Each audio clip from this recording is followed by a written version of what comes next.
सुप्रभात बच्चों, आज मैं आपको बंकिम चंद्र जी के बारे में बताने जा रही हूँ। बंकिम चंद्र चटर्जी हमारे देश के उन महान साहित्यकारों में सर्वश्रेष्ठ स्थान है जिन्होंने अपनी रचनाओं के माध्यम से समूचे भारतवर्ष में स्वतंत्रता व जागृति का एक ऐसा मंत्र फूंका कि सारे भारतवासी वंदे मातरम के जय घोष के साथ सर्वस्व बलिदान करने के लिए तैयार हो गए।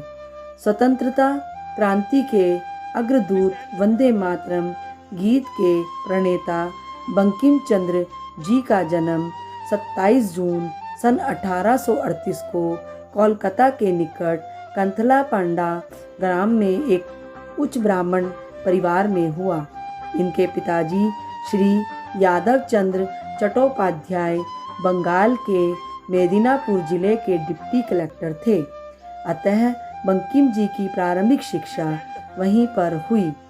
पिताजी की आज्ञा का पालन करते हुए इन्होंने 1858 में ही डिप्टी मजिस्ट्रेट का पद संभाल लिया था।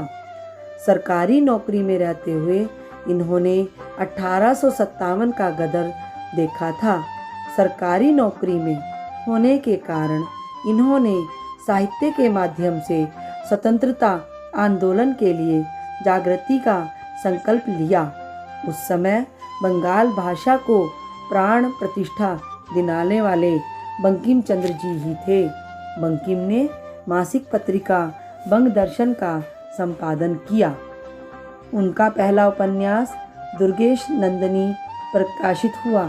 संस्कृत भाषा में प्रकाशित इस उपन्यास में अकबर युग का सामाजिक राजनैतिक परिस्थितियों का सजीव चित्रण है। उनका सर्वश्रेष्ठ उपन्यास है आनंद मठ, जो तत्कालीन समय में देशभक्तों के गले का कंठ आहार था।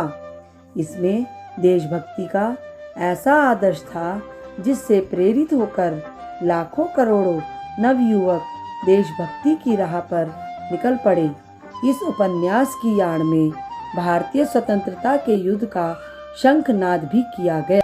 आनंद मठ के सन्यासी पात्र के माध्यम से वंदे मातरम का जय घोष किया गया।